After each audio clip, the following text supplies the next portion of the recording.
Whatever happened to doing things for real?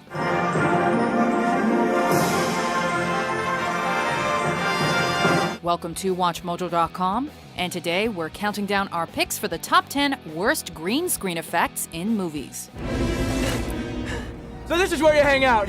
For this list, we'll be looking at the movie sequences on the big screen that filmmakers created using chroma key effects, whether it was a green screen, a blue screen, or some other color, with disastrous results.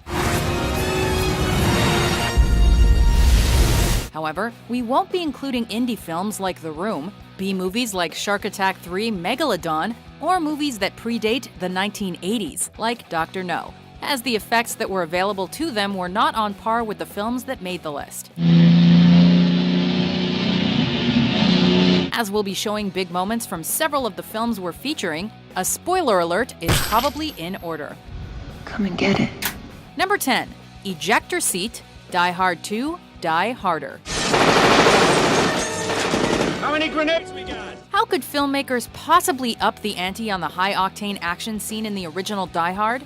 While they came up with some interesting ideas, things didn't always end up entirely convincing, especially as the film aged.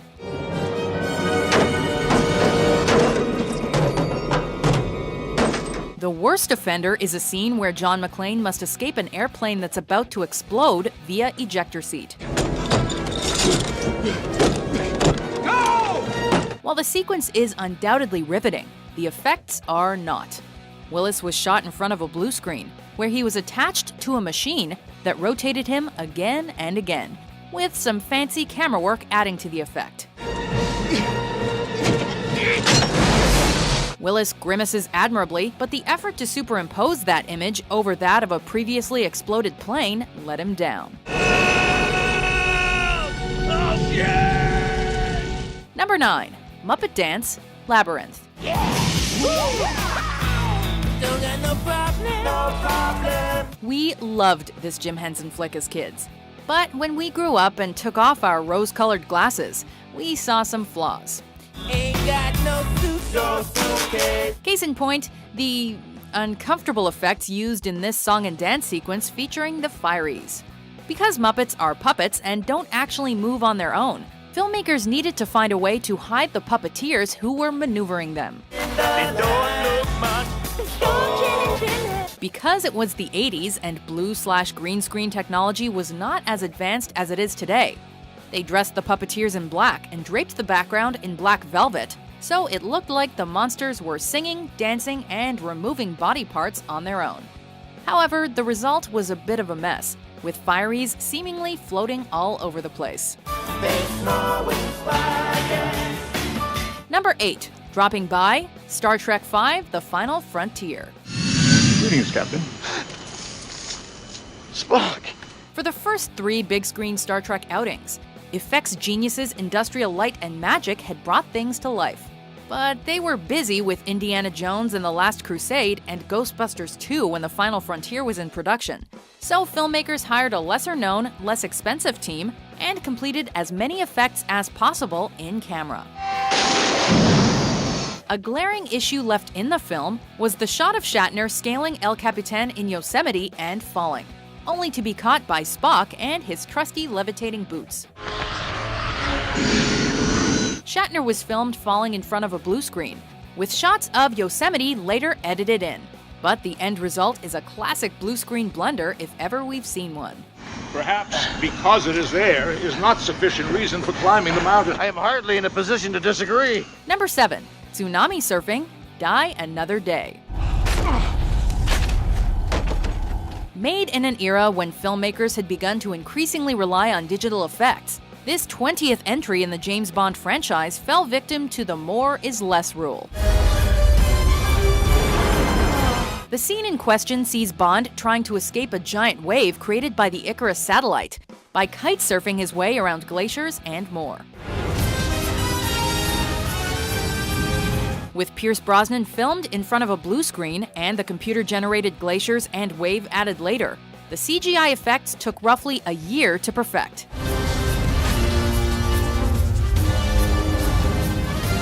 However, instead of being an exciting action sequence, the tsunami scene lends this otherwise awesome moment a cartoonish feel that defeats the purpose, meaning that this scene had us laughing instead of on the edge of our seats.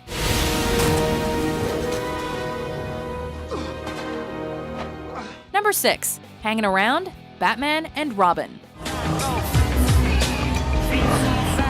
Dubiously set in a Gotham City that was riddled with neon, Batman and Robin relied heavily on visual effects, using 450 in total, which was roughly 150 more than Batman Forever.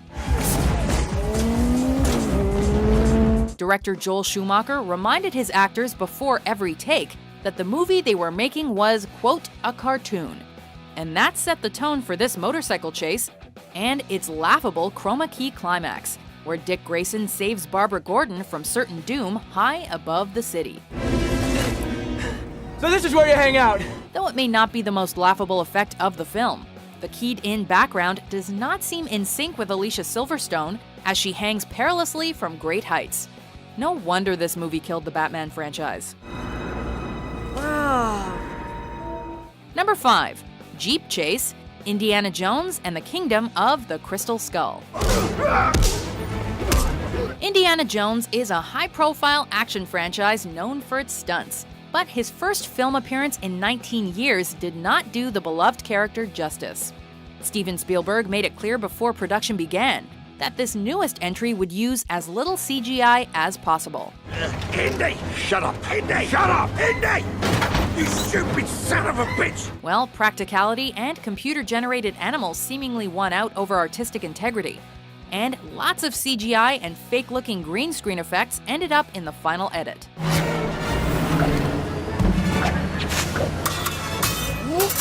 Probably the worst sequence in the film is the climactic chase through the jungle, which involves CGI trees and animals, a cheesy high-speed sword fight, and green screen that looks bafflingly off.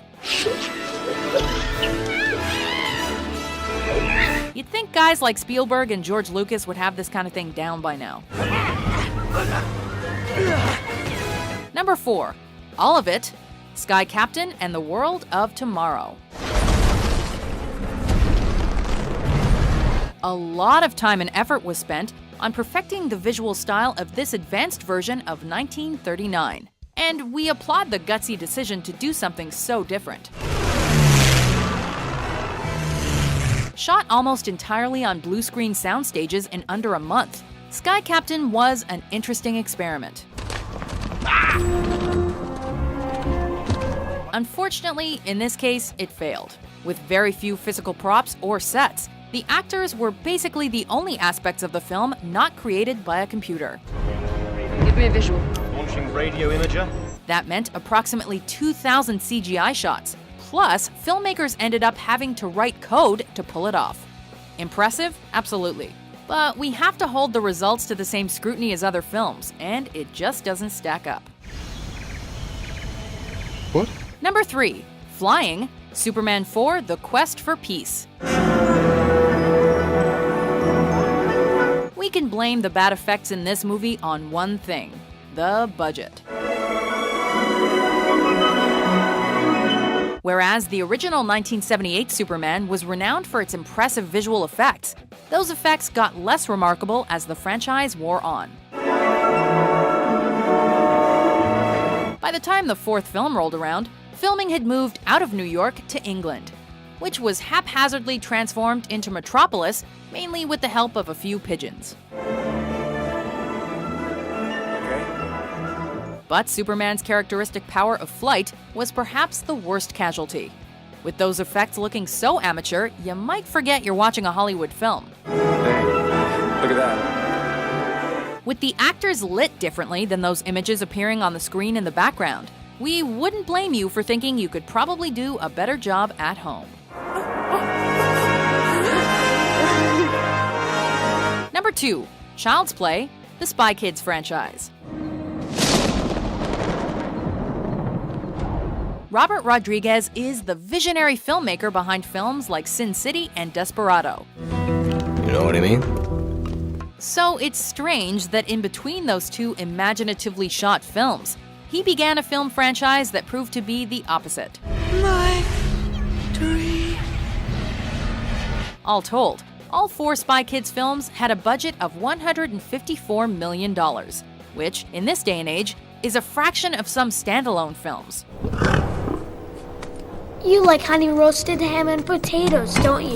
That's what flavor this is. But according to Rodriguez himself, creativity, not money, is used to solve problems.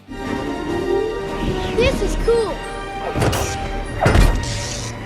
That may have made the franchise a cash cow, and the bad effects may even be invisible to their target audience. But as adults, we can't help but look at the green screen scenes throughout this series and think that Spy Kids is a lowlight in an otherwise impressive career.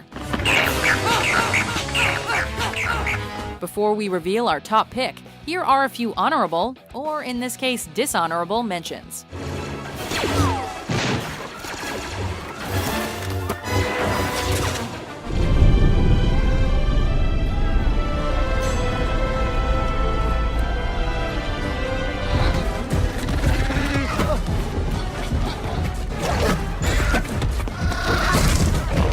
Number 1. What Not to Do? Ultraviolet. But they're serious about not letting me keep it. When Milla Jovovich signed on to star in this film, we can only assume she had no way of knowing how terribly put together the end result would be. I have 700 soldiers here with me. What do you really think you can do against that many men? Less convincing than an animation your cousin made by messing around on his computer for half an hour. Very few of the effects in this relatively low-budget action flick hold up under scrutiny.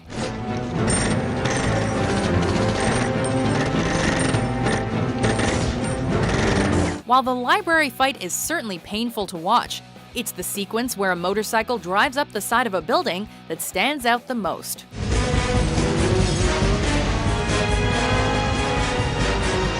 With the film studio, Screen Gems cutting time and story elements from the film's plot, Ultraviolet had a lot to make up for, and serves as a cautionary tale of what not to do. Do you agree with our list?